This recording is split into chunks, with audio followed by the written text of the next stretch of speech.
Me conheces, sabes tudo que eu preciso antes mesmo de falar. Me ama. Irmãos e irmãs, é bom ver vocês aqui, é uma alegria, né? Estamos, né, a Ângela, Johnny, a gente fazia tempo que não se via, não sei pela internet aí, graças a Deus nós temos essa, né, a internet que nos ajuda, então é uma alegria, né, ter vocês aqui. A gente sabe que não é a mesma coisa, né? A gente sente falta, né? Tantos bancos vazios, né? E a gente entende esse movimento, né, daqueles que, né, vêm, daqueles que ainda não se sentem à vontade para estar aqui, para vir. Isso é um movimento muito normal em tempos de pandemia, né? Então, né, que a gente possa estar louvando e adorando a Deus na certeza de que Jesus está aqui conosco, que Jesus vai falar conosco neste momento. Com, com todos nós que estamos aqui e com vocês que estão aí assistindo e participando aí da transmissão na sua casa. Deus conhece, consagra e envia. O que é a vida? O que é a vida? Quem nós somos? São perguntas que atravessam a história da humanidade. E os cientistas, os filósofos, os historiadores, os estudiosos, eles sempre têm essa pergunta. Eles colocam que essas são perguntas fundamentais. Perguntas difíceis de serem respondidas, mas perguntas que nos fazem procurar, nos fazem caminhar. O que é a vida? Quem nós somos? Por que que nós estamos aqui? Por que viemos à existência? Várias respostas são formuladas e o ser humano continua insatisfeito, procurando uma resposta. E quando olhamos para a vida de uma pessoa, nós lemos sobre essa pessoa, normalmente a nossa atenção é voltada para as suas realizações. Procuramos conhecer as pessoas por aquilo que elas fazem. Apesar de que as biografias sempre falam do passado das pessoas, ou seja, do antes e não do momento que ela está vivendo, né, do momento que ela está ali participando. Falam dos pais, da cidade onde nasceu, dos amigos que teve, como foi a sua infância. E assim as biografias vão tratando da vida das pessoas. Nós olhamos sempre para o agora, para o que a pessoa fez e realizou. Isso é importante, mas com certeza o seu antes contribuiu muito para aquilo que ela é hoje, para aquilo que ela se tornou hoje. Ou seja, há toda uma trajetória de vida, há toda uma história que percorre as nossas vidas. Ninguém pode ser realmente compreendido sem o antes, sem olhar para a história da vida dessa pessoa. O presente é apenas uma fatia fina daquilo que nós vivemos, daquilo que nós somos, da nossa história. Por esta razão, os biógrafos investigam a fundo os arquivos da família. Psicólogos e psicanalistas trazem à tona memórias reprimidas, questionam as vivências e sentimentos experimentados lá da infância, porque tudo isso faz parte da nossa vida. Portanto, as nossas vidas não podem ser lidas como nós lemos nos jornais, as notícias mais recentes. Elas são romances completos com personagens e desenvolvimento, onde cada parágrafo é essencial para uma apreciação mais madura do que seja a nossa vida. Mas nem sempre é possível esse conhecimento anterior. Nem sempre nós temos aí à nossa disposição informações daquilo que foi a vida de uma pessoa. Na Bíblia, nós encontramos alguns personagens que poucas informações são fornecidas sobre a sua vida. Um deles é o profeta Jeremias. Sobre Jeremias temos poucas informações do seu passado, mas temos na vida de Jeremias, na passagem, naquilo que é narrado de Jeremias, um fato teológico que faz todo sentido para a sua vida e para a nossa vida. Todo sentido para compreender a vida de Jeremias e o que se passou na sua vida e o que isso tem a ver com a nossa vida. Por isso eu quero convidar vocês a abrirem as suas Bíblias lá no livro do profeta Jeremias, tá? Você que está aí no seu lar também, pega o seu celular, abra lá em Jeremias no capítulo 1. Jeremias capítulo 1, do primeiro verso ao verso 10º.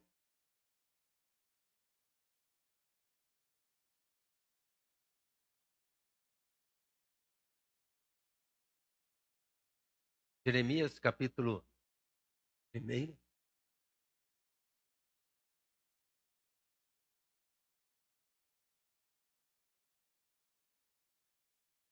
ao verso 10º.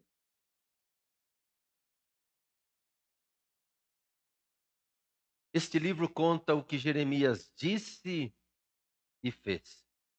Jeremias era filho de Uquias, um dos sacerdotes da cidade de Anatote, no território da tribo de Benjamim. Quando Josias, filho de Amon, estava no ano 13 do seu reinado em Judá, o Senhor Deus falou com Jeremias. E falou de novo quando Jeoaquim, filho de Josias, era rei. Depois disso, Deus falou com Jeremias muitas vezes, até o tempo em que o povo da cidade de Jerusalém foi levado como prisioneiro para fora da sua terra. E aqui ele está falando do exílio da Babilônia. Jeremias foi usado por Deus, inclusive, para dizer e alertar o povo: olha, se vocês não obedecerem a Deus, se vocês não se voltarem para Deus, vocês serão destruídos. E vocês serão exilados e vão ficar 70 anos. Ele fez uma profecia preditiva, ou seja, daquilo que realmente iria acontecer. 70 anos no exílio. Isso aconteceu no 5º mês do ano 11º do reinado de Zedequias, filho de Josias. O Senhor Deus me disse, antes do seu nascimento, quando você ainda estava na barriga da sua mãe, eu o escolhi e separei você para que fosse um profeta para as nações. Então eu disse, Senhor meu Deus, eu não sei como falar, pois eu sou muito jovem. Mas o Senhor respondeu, não diga que é muito jovem, mas vá e fale com as pessoas a quem eu enviar e diga tudo o que eu mandar. Não tenha medo de ninguém, pois eu estarei com você para protegê-lo. Sou eu, o Senhor, quem está falando. Aí o Senhor estendeu a mão, tocou nos meus lábios e disse: veja, eu estou lhe dando a mensagem que você deve anunciar. Hoje eu estou lhe dando poder sobre as nações e reinos, poder para arrancar e derrubar, para destruir e arrasar, para construir e para plantar. Palavra do Senhor. O livro de Jeremias nos revela bem pouco sobre a sua vida. Apenas 3 dados históricos são apresentados para nós: o nome do seu pai, Ilquias, a sua vocação, o pai dele era um sacerdote ali do templo, o local de nascimento, a cidade de Anatote. Nós não temos aí um manuscrito sobre Anatote ali do século sétimo antes de Cristo, quando Jeremias viveu ali, foi usado por Deus.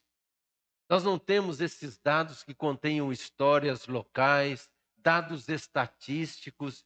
Não sabemos nada sobre o seu pai, sobre a sua personalidade, não ser que a não ser aquilo é colocado, que ele era um sacerdote do templo. Não sabemos nada sobre a sua mãe, se ela era uma mãe cuidadosa, superprotetora, uma mãe equilibrada. Sem essas informações, como nós podemos obter aí a compreensão apropriada da humanidade, da vida de Jeremias?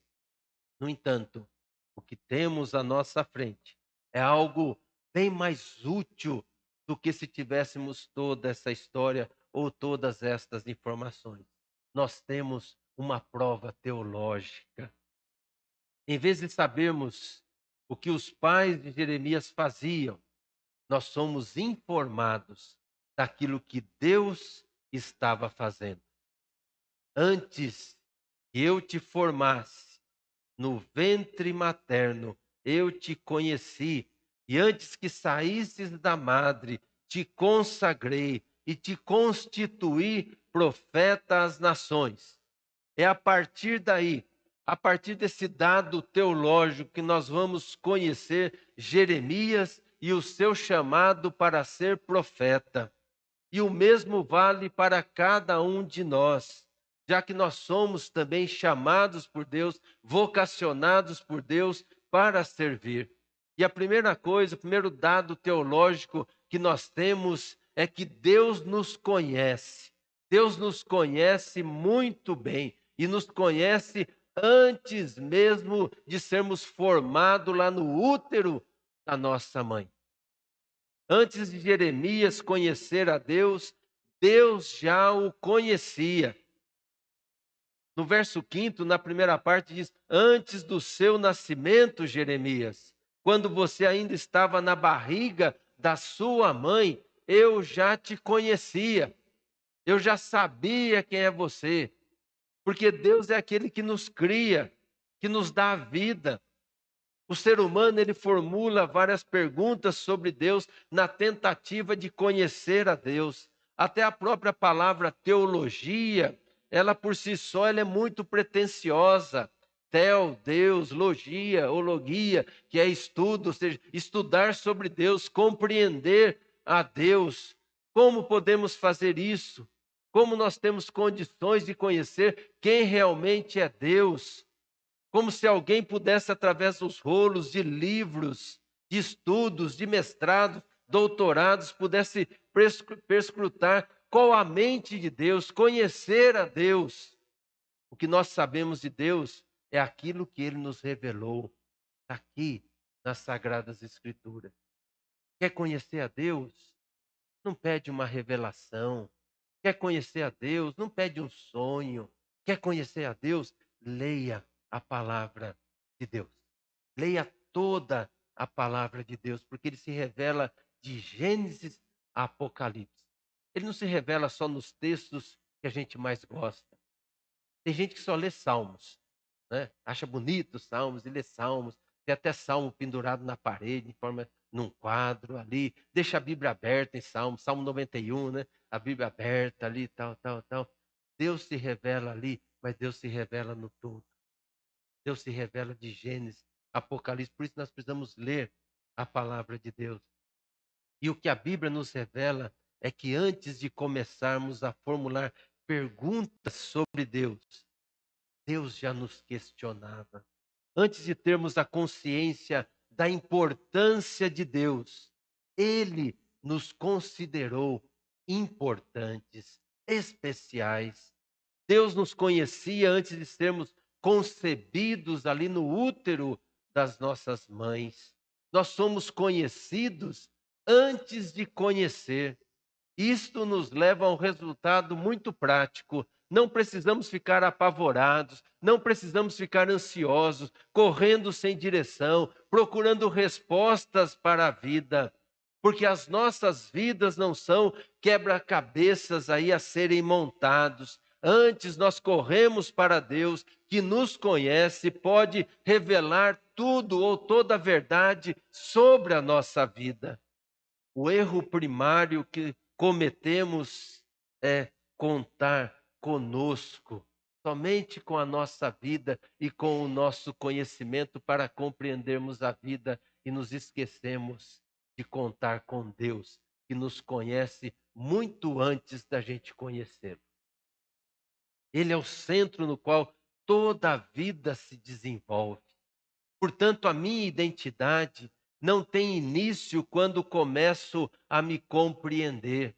Existem as fases da nossa vida, nós nascemos, nós temos ali a fase de criança, somos ali a fase da inocência que é chamada ali, onde vai sendo formada, burilada ali a nossa personalidade. E aí a gente vai compreendendo com a linguagem, vai compreendendo coisas da vida sobre a nossa vida. Mas o fato é que a minha identidade não tem início aí. Diante de Deus, Ele nos revela pela Sua palavra que Ele já nos conhecia antes do nosso nascimento, antes da concepção. Há algo anterior que me leva a refletir sobre mim e ao que Deus pensa a meu respeito. Isso significa que tudo que imagino e sinto é, por natureza, uma resposta a Deus. Eu nunca digo a primeira palavra sobre mim, sobre a minha existência, e jamais executo o primeiro movimento. A vida de Jeremias não começou com ele, tampouco a sua salvação e a sua verdade. Ele entrou em um mundo no qual partes essenciais da sua existência já eram uma história antiga, porque Deus já o conhecia antes. Assim também é conosco. Assim também é conosco. Por isso é que, em vez de ficar pensando no que eu devo fazer da minha vida para ou com a minha vida para agradar a Deus, eu deveria perguntar o que Deus quer de mim, o que Deus deseja de mim para a minha vida, já que Ele me conhece melhor do que eu mesmo. E antes de eu ser alguém, antes de eu perceber ser alguém, Ele já me conhecia, Ele já sabia tudo da minha vida. Segundo dado teológico sobre a vida de Jeremias, é que Deus nos consagra. Deus nos conhece anteriormente e Deus nos conhece profundamente mais do que nós mesmos. E Deus nos consagra para vivermos para Ele e por Ele. Esse é o segundo item da informação histórica fornecida aqui em Jeremias. Deus o consagrou. Lá na parte B do capítulo 1, no verso 5, diz assim: antes do seu nascimento, Jeremias, quando você ainda estava na barriga da sua mãe, eu o escolhi, ou seja, eu te conhecia e o separei. Eu separei. Consagrado significa ser colocado em separado para Deus. Você pode não ser um pastor, pode não ser um profeta, pode não ser um estudioso, pode não ser, né, um líder da igreja, um presbítero da igreja, um diácono da igreja. Você pode não ter um cargo, né, uma função aí de liderança na vida da igreja, mas esta palavra está sobre a sua vida também. Deus te criou. Deus te conhecia antes de você vir a este mundo. Deus já te conhecia e Deus te chamou e te consagrou. Você foi separado para Deus. Você foi separado, você foi escolhido por Deus. Nunca perca de vista isso. Você foi separado para Deus. Tá? Você foi separado. Nunca pense, não, eu vou fazer o que eu quero na minha vida. Você não tem esse direito. Deus te criou. Deus te salvou. E Deus te consagrou. Consagrou. Assim como fez com Jeremias. Dostoiévski é um escritor russo e ele escreveu, né, ali um livro chamado Notas Subterrâneas. E ele diz assim: homens ainda são homens e não teclados de pianos, ele falando sobre essa questão da vida, sobre os quais as mãos da natureza podem tocar conforme os seus doces desejos. O que ele quer dizer? Quer dizer que o ser humano não é uma minúscula engrenagem, nem está largado ao léu da sorte, ao sabor da circunstância. Nós somos escolhidos e colocados ao lado de Deus para participarmos de algo importante que Deus está realizando. Veja bem, você foi escolhido para algo grande. Você foi escolhido para fazer algo, para participar desse corpo, para participar da igreja, participar de uma missão que Deus confiou à sua igreja, que é algo tremendo, que é algo grande, que é algo assim, extraordinário. O que Deus tem realizado? Deus tem salvado vidas, resgatado, abençoado, tem provido, tem julgado, tem curado, tem libertado vidas. E você faz parte desta missão. Há uma verdadeira batalha espiritual acontecendo. Há maldade, crueldade, violência, corrupção, injustiça, enfermidade, pandemia e morte acontecendo a todo momento. Deus guerreia contínua e energicamente contra tudo isso, e Ele é a favor da vida e contra a morte, porque Ele é o Deus da vida. Coloca-se a favor do amor e opõe-se ao ódio, favorece a esperança e combate o desespero. E ninguém pode ficar neutro diante desta batalha. Você não foi chamado para ficar de braços cruzados. Você não foi chamada para ficar aí parado, mas para fazer parte desta batalha. Antes mesmo de nascer, Jeremias foi convocado a lutar ao lado de Deus nesta batalha. Não lhe foi concedido alguns anos para que ele refletisse, meditasse sobre esse chamado, se queria ou não lutar ao lado de Deus, participar dessa batalha, participar dessa missão. Não, ele foi escolhido para ser um soldado do exército divino. Assim ocorre com todos nós, que fomos salvos pela graça de Deus. Não há mérito em nós. Não há qualidades que sejam suficientes em nós para obtermos essa salvação. Deus nos escolheu por graça. Deus olhou para nós e falou o seguinte: eu te amo, eu estou te salvando. É graça, é um privilégio, favor imerecido. E nós fomos colocados para vivenciar e lutar ao lado de Deus nesta batalha. Escolhidos nós fomos antes da fundação do mundo, diz o apóstolo Paulo. Já parou para pensar o que significa isso? Antes da fundação do mundo, antes de existirmos, Deus já nos havia escolhido. Veja que amor é esse. Ninguém nasce nesse mundo para ser um mero espectador. Não há meio termo, ou aceitamos a vida para a qual nós fomos consagrados, ou traiçoeiramente nós deserdamos dela. Não podemos dizer: espere um pouco, ainda não me sinto pronto, ainda não estou preparado, aguarde mais um pouquinho até eu resolver as minhas pendências, os meus problemas, as minhas coisas. Nós somos chamados de santos por Deus, independente da nossa conduta, ou da nossa experiência, ou da nossa qualidade. A palavra santo na Bíblia não se refere à qualidade ou virtude de nossos atos, mas ao tipo de vida para o qual nós fomos escolhidos. Todos nós fomos santificados em Cristo Jesus.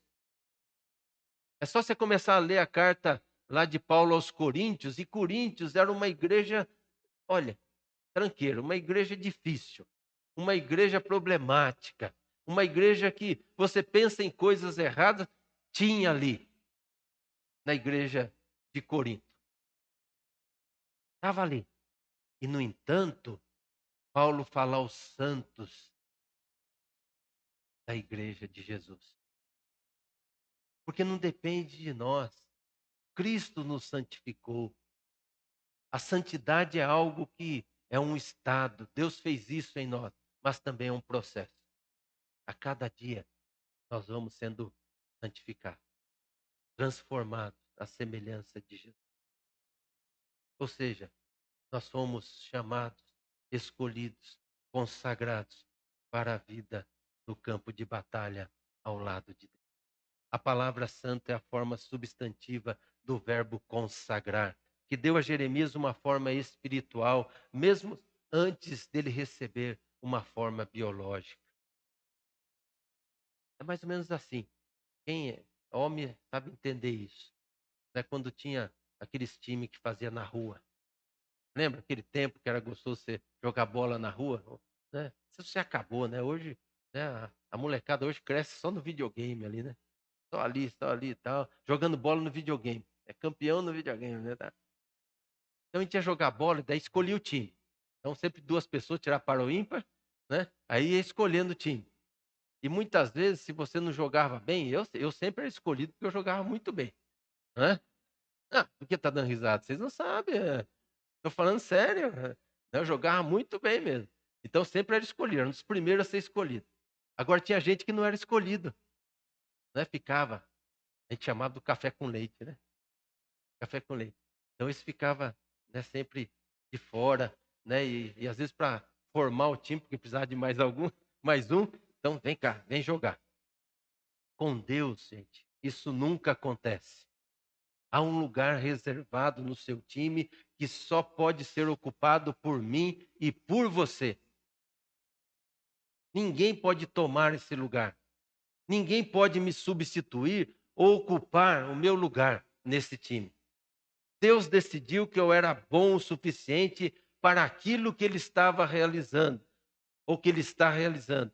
O meu lugar na vida não depende do meu desempenho no exame ali de admissão. Deus quer conquistar o mundo em amor e cada um de nós somos convocados da mesma forma que Jeremias foi convocado. O Senhor não fica esperando que cheguemos à fase adulta para decidir se nós temos capacidade ou não para integrarmos o seu time. Antes mesmo de nascermos, Ele nos escolheu, Ele nos consagrou para ficar do lado dele. E por último, Deus nos envia. Essa é a terceira coisa que Deus fez a Jeremias, antes mesmo que ele realizasse algo por si. Ele foi enviado. Lá na última parte do versículo 5 diz: Antes do seu nascimento, quando você ainda está na barriga da sua mãe, eu o escolhi e separei para que você fosse um profeta para as nações. Eu separei e o escolhi para que você vá, para que você faça, para que você seja um profeta às nações. Na revista atualizada diz: Eu te constituí como profeta. E a palavra constituir significa literalmente: eu te dei, Jeremias. Eu te dei, Jeremias, para ser profeta. Eu te dei como profeta às nações. Antes mesmo que Jeremias nascer, ele foi dado por Deus para ser profeta às nações. Esta é a maneira de Deus agir. Ele fez isso com o seu próprio filho, com Cristo Jesus. Deus o ofereceu, Deus deu Cristo Jesus da humanidade. Está lá em João 3,16, porque Deus amou o mundo de tal maneira que entregou, que deu o seu único filho por nós, para que todo aquele que crê não pereça, mas tenha a vida eterna. Ele também ofereceu Jeremias. Podemos até imaginar as objeções de Jeremias. Espere um pouco, Senhor, né? Não seja tão apressado assim em me dar, em me entregar. Eu tenho o direito de decidir o que fazer com a minha vida. E Deus então responde para Jeremias: Desculpe-me, Jeremias, mas eu tomei essa decisão antes de você nascer. Antes de você nascer, antes de você ser algo biologicamente falando, eu já havia te entregado, já havia dado você, constituído você para ser profeta, eu já havia tomado essa decisão, já havia te oferecido. Em algumas coisas nós temos o direito de escolha, sim, mas em outras coisas não. E nesse caso só nos resta a segunda opção, pois nós já fomos oferecidos. Você que está aqui hoje, você que crê em Jesus, você que recebeu Jesus como Salvador da sua vida, a palavra de Deus diz: olha, antes de você ser formado, Deus já havia te dado, te constituído para ser profeta, para ser filho de Deus, filha de Deus, para fazer a vontade do Senhor. O ser humano foi criado por Deus por um ato de amor, de doação. Deus deu a si mesmo. Deus deu a si mesmo para nos formar. Nós somos formados à imagem e à semelhança de Deus. O ser humano pecou e o próprio Deus falou: Eu vou dar um jeito. E ele se deu, ele mesmo se deu em Cristo Jesus por nós para restaurar a nossa humanidade. Ele é o doador de todas as coisas e não abre exceções para nenhum de nós. Para nenhum de nós. Nós somos entregues às nossas famílias, nós somos entregues aos nossos vizinhos, nós somos entregues aos amigos, nós somos entregues aos inimigos, nós somos entregues à cidade, nós somos entregues às nações. A nossa vida é sempre para os outros. É assim que a criação funciona. No entanto, alguns tentam desesperadamente agarrar-se a si mesmo, vivendo uma vida ensimesmada, egoísta, fechada, olhando para o próprio umbigo. Achamos que não podemos viver priorizando a generosidade, porque nós nunca tentamos. Achamos que não conseguimos viver doando da nossa vida para os outros. Jeremias poderia ter se agarrado à sua vida, à rua onde ele morava, lá na cidade de Anatote. Ele poderia viver debaixo da segurança, da posição que o pai dele ocupava como sacerdote do templo. Ele poderia viver uma vida conformada, olhando para si mesmo, para o seu próprio umbigo, porém não agiu assim. Ele acreditou no que havia sido falado sobre a sua história, falado por Deus. Que Deus, muito antes dele nascer, já o havia dado, constituído, entregue. E ele fez parte disso voluntariamente. Antes da nossa concepção e nascimento, existem muitos acontecimentos que predeterminam a realidade em que nós vivemos. Há fatores biológicos, geográficos, sociais e políticos, mas os fatores mais importantes da nossa vida têm origem naquilo que Deus fez antes mesmo da nossa concepção, lá no útero, no ventre da nossa mãe. Deus nos conhecia, portanto, não somos resultados de um acidente. Nós não viemos por acaso. Se me permitem usar dessa expressão, aquele espermatozoide que entrou lá no óvulo foi da vontade de Deus. Da vontade de Deus. Não foi por acaso. Não foi por acaso. Deus nos consagrou. Deus nos escolheu. Logo, nós somos importantes. Importantes. Não importa o que as pessoas possam falar e achar de você. Não importa o que as pessoas lá no seu trabalho pensam de você. Não importa até mesmo o que seus pais pensam de você. Porque tem pai que não acredita no filho. Deus te consagrou. Deus te escolheu.